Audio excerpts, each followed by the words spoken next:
What I want to see is I want to see more leaders that are not from the political establishment. And if there's some great former military leaders, great. If there's business leaders, which I know there are, that are running great organizations, and they know, they're Trump-like in their abilities, maybe not in their mindset and sort of how he operates, but there are great leaders. What's up, everyone? In this one, General Michael Flynn takes the spotlight in this clip as he discusses his future plans and critiques the state of American politics, touching on Trump's administration, the establishment's grip on Washington, and key global issues like Ukraine funding. Flynn doesn't hold back, and neither will we. This is a bold, unapologetic breakdown of his comments, exposing double standards, dissecting his perspective, and calling out hypocrisy where we see it. Let's get into it. Are there any plans for you to serve in the upcoming Trump administration? None. That's it. That was easy. All right. What would you like to see happen then moving forward? No, I'm a little tongue in cheek, but right now I don't have any plans, and I'm a bit of a lightning rod, because I'm not, I can be a member of a team for sure, and Trump knows this.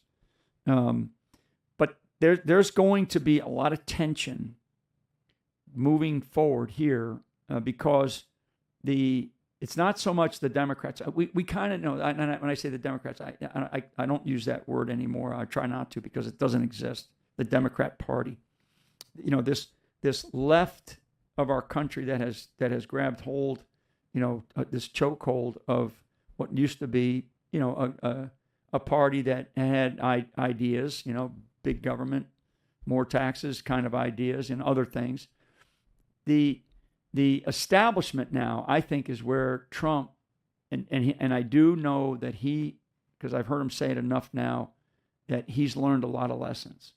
And so, but there's going to be great tension to say we got to keep things moving in a certain direction, right? I mean, I don't know if you know this, but 2 days ago, this administration is talking about sending another $6 billion over to Ukraine. Yeah, they want to do it before the end of the year. I mean, that's insane. Why? I mean, it's a $6 billion? Just go put it out in the parking lot out here and light a fire. Flynn's criticism of the $6 billion to Ukraine isn't just about the money. It's about calling out the unaccountable Washington machine. He's right. Where's the oversight? It's not hypocrisy to say that money is vanishing into thin air, yet the media narrative refuses to question it. Let's be real. If this was under a Republican president, the outrage would be deafening. I mean, that really does indicate that it is about about corruption, about money laundering more than anything else. So I use that example, Phil, because there's a tension in Washington D.C., and that tension is Trump is I like the fact that he chose Susie Wiles as his chief, and she's going to be she's a great trusted advisor of him. He totally trusts her. She's a great person.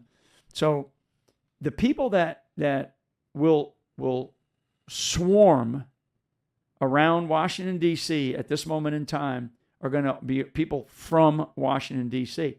I mean, I don't live in Washington, D.C., so I'm not driving up there and hanging out at the meetings, and going, okay, it's people from, that swamp. Yeah. They were 250,000 to 20,000. Kamala Harris votes in Washington, D.C., 250,000 for her, 20,000 for Trump. Yeah. Exactly. Exactly. I think it was 93% or 95%. That just speaks to the fact that D.C. is entirely captured, completely. Flynn highlights the overwhelming electoral bias in D.C., citing the loop-sided vote counts for Kamala Harris and Trump as evidence of a systematic capture by the left-leaning interests. He connects this to historical policies like the Johnson-era Great Society programs, which he claims have pushed America towards a societal stagnation. This isn't just a critique of voting trends, it's an indictment of D.C.'s entrenched political culture. I mean, there's so many, but it's the Great Society programs. I mean, going back to when the Democrats changed, it wasn't the Kennedys it was the Johnson Great Society programs, right, pushing us probably more towards this socialist stagnant model. Yeah.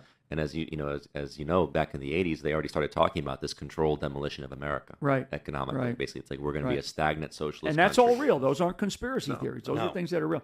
So I think what we've learned and what I've seen, certainly in the world of the social media and these great minds that we have out there, and you guys are included in that, because I find like this level of brilliance in these people that have really, there's a lot of podcasters and I love them all, but there are some, because of their ability to communicate, study, research, be prepared and do all the things that you need to do to be really successful. And we have a bunch of them. Those are the type of people. And there's other business leaders. I mean, I don't know them. I've never met them. I've seen them, and I've responded to them on X at times. This Bill Ackman as an example, right? Cardone is another guy. I mean, Elon's another one of these types of people that have risen up. Vivek Ramaswamy. I mean, another guy that has risen up. There's other leaders in our midst, right? And what I want people to do, and this gets to the heart of your question, Tim, about me, what I want to see is I want to see more leaders that are not from the political establishment. And I don't... Flynn calls for fresh leadership, specifically from military and business backgrounds, to reinvigorate the government. He emphasizes the importance of intellect and leadership over political experience, citing figures like Elon Musk, Bill Ackman, and Vivek Ramaswamy as examples of individuals with the potential to disrupt the status quo. His focus on strong, non-traditional picks for roles like Treasury and Commerce underscores his belief that America's future depends on breaking free from the establishment. If there's some great former military leaders, great. If there's business leaders, which I know there are, that are running great organizations, and they know, they're Trump-like in their abilities, maybe not in their mindset and sort of how he operates, but there are great leaders, and that's what I want to see come into the government, and I would love to see, and I know. Like places like the Secretary of the Treasury, Secretary of Commerce, those are going to be huge picks for Trump, and they should come from a place of leadership as well as intellect in those sort of worlds, right? Commerce and Treasury. Same with all these other really the critical departments. Some of the departments need to be completely eliminated, but that's what I want to see, and I think that I know that Trump has these relationships. Now it's a matter of somebody saying, I'm going to put my life aside, because this is what you have to do, okay? And this is a tough thing, because people go, I don't know. I got two examples of two very, very successful people who both of them wanted two really prominent jobs, in the previous administration. And when it came down to the nut cutting time, they backed away because their egos got in the way of the mission. But I think for most people, it's sacrificing for something beyond them, and it's difficult for most people. Bobby Kennedy, he if there is an example of a modern day founding father putting country before self, it's Robert F. Kennedy Jr. That man.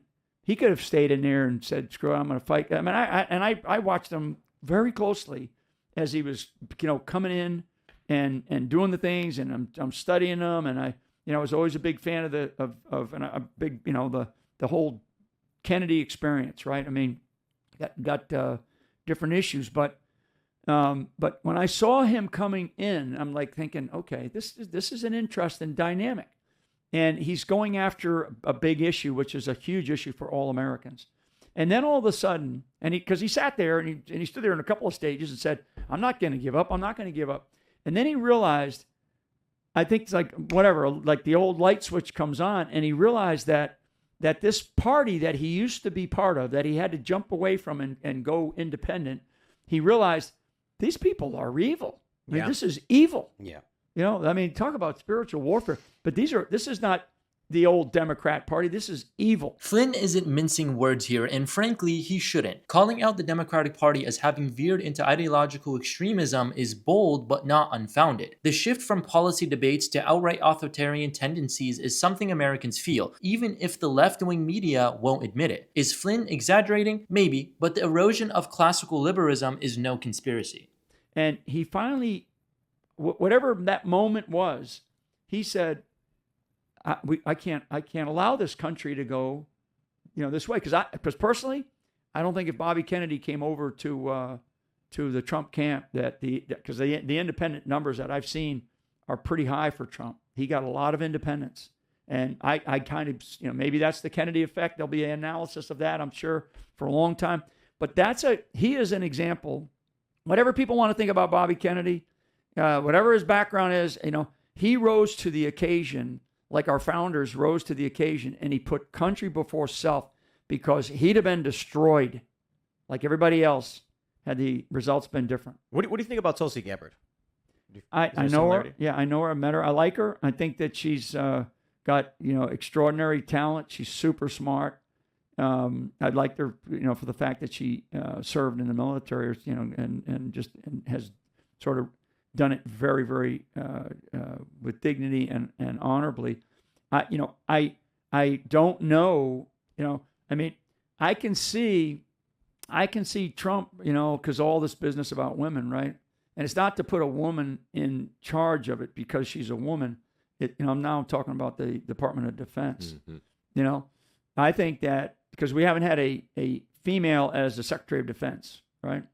Appointed. We've had acting at times, but so I don't know if that's the way Trump is heading, because you can always, her experiences with big organizations and is not there. And I would say that, and I would let her know that. But you can put good people around that leader. Flynn's suggestion of Tulsi Gabbard as a potential pick for Trump's administration hits hard, not because she isn't qualified, but because it exposes the GOP's weakness in nurturing diverse leadership. Gabbard's military experience and independence makes her a threat to the establishment on both sides. But would the GOP embrace her? That's the million-dollar question. She's got, I think, extraordinary leadership skills. She's a type of person that, like I say, leadership, you don't have to be an old, general and you're a leader. You can be a great leader, at a very young age. Maturity has nothing to do with age, and neither does leadership skills and qualities. And she's got those kind of skills and qualities. I don't know if that's if Trump is going in that direction, but I actually would find that, if that's his decision on something like that, I would say, yep, good decision. Now build the team around her, because there is extraordinary levels of reform that need to happen in our military. Let me ask you just some, I guess, more simpler questions, I suppose. The first one, just for context, is how long did you serve for? I served for about 33 and a half years. I'm just curious, reaching the rank that you did, was it very political? Are you navigating these, the opinions of people who may be wrong to try and earn points, or how does that work? Yeah. Like you're asking, like, how many asses do you need to kiss? Yes, exactly. How much freedom do you have to have your own opinion, really? Yeah. Because I understand that, like, I was trying to be more academic with it. Well, no, don't be academic. Your audience is like going, what the hell, So, because you're just not that way. I mean, Did you have to kiss ass? No. Now, do people do that? You damn right they do. Flynn's commentary on leadership, political corruption, and American values strikes a chord, but it also raises questions about his own hesitance to re-enter the fray. His critique of the swamp is spot on, but is he willing to lead the charge? This isn't just about pointing fingers, it's about solutions, and Americans are tired of talk without action. Flynn may not plan to join the Trump administration, but his voice in the political arena clearly isn't going away. I'd love to hear your guys' thoughts or opinions down in the comments below. If you agree or disagree with a lot of the points made here, please be sure to give us a like and subscribe. Really helps out the channel, and we will see you guys in the next one.